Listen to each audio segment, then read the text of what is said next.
Halo semua, salam sejahtera Malaysia, tuan-tuan dan puan yang amat dihormati.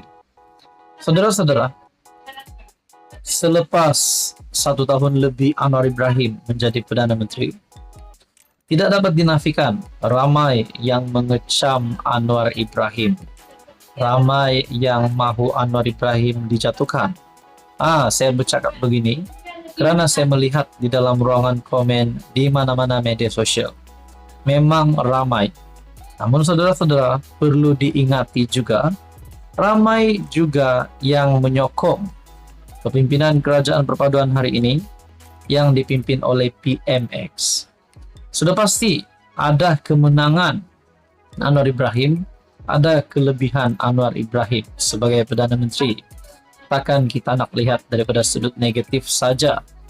Akhirnya saudara-saudara, ini satu lagi kemenangan Anwar Ibrahim.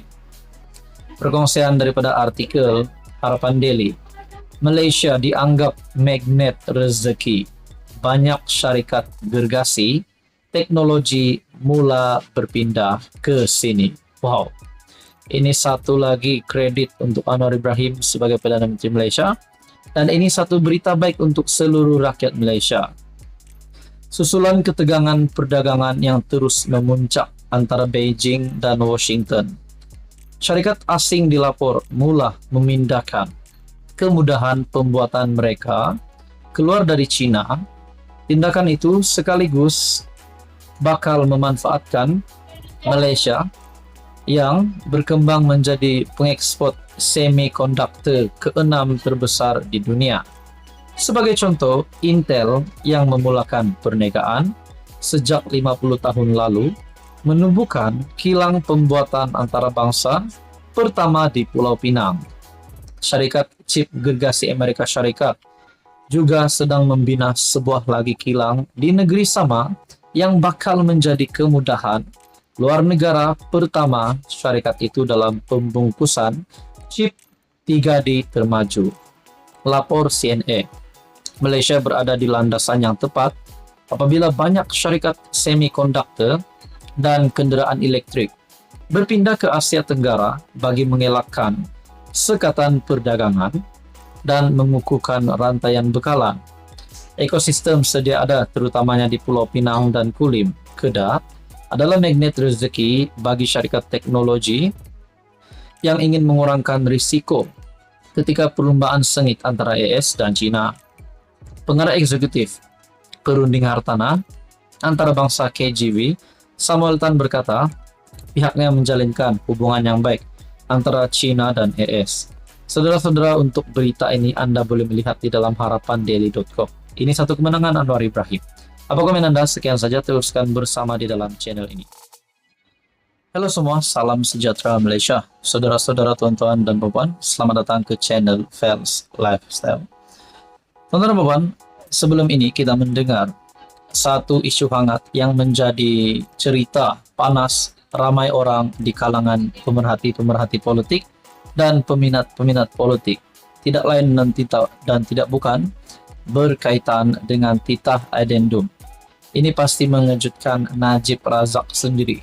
Namun ada satu lagi yang pasti mengejutkan keluarga Najib Razak.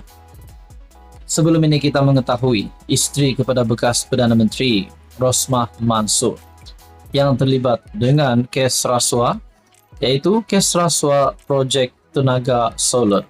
Ini adalah keputusan terkini. Mungkin kita boleh kata satu kejutan buruk untuk keluarga Najib Razak. Namun kita berharap semuanya akan dipermudahkanlah. Kalau tak bersalah, harap-harap tidak bersalah, tidak dijatuhkan hukuman.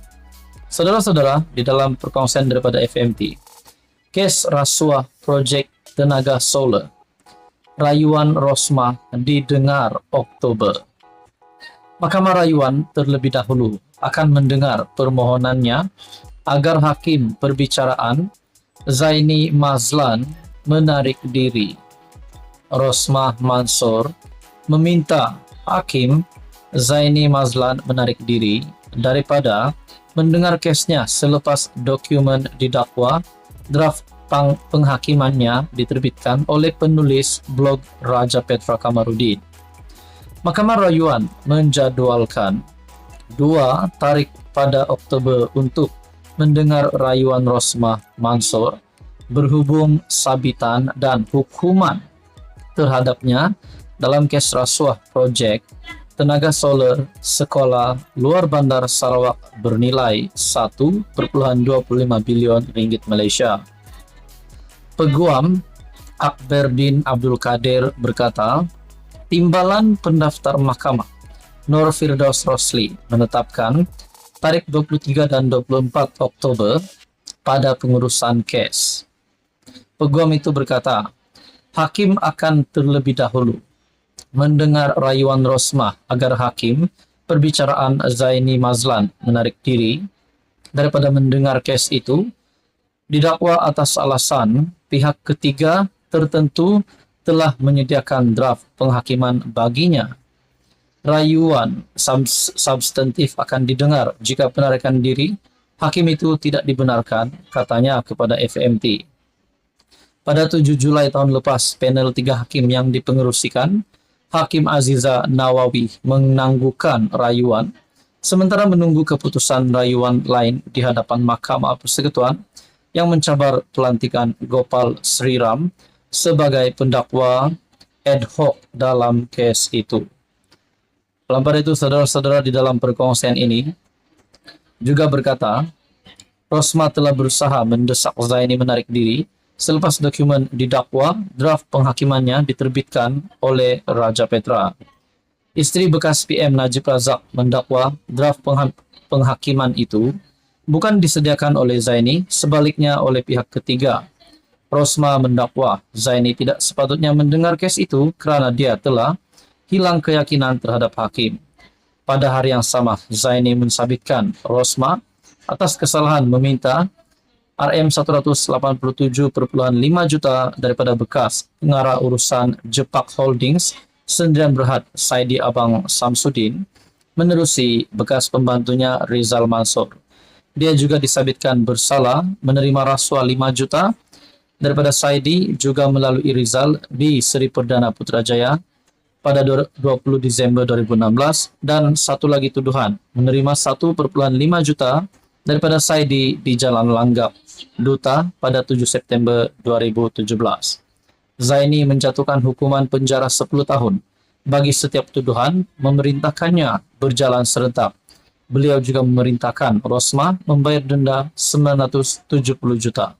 Jika gagal membayar denda, Rosmah diperintah menjalani tambahan 10 tahun lagi penjara selepas selesai hukuman awal. Ini pasti satu lagi berita yang tergembar, khususnya untuk keluarga Najib dan penyokong Najib. Sekian saja, teruskan bersama di dalam channel ini.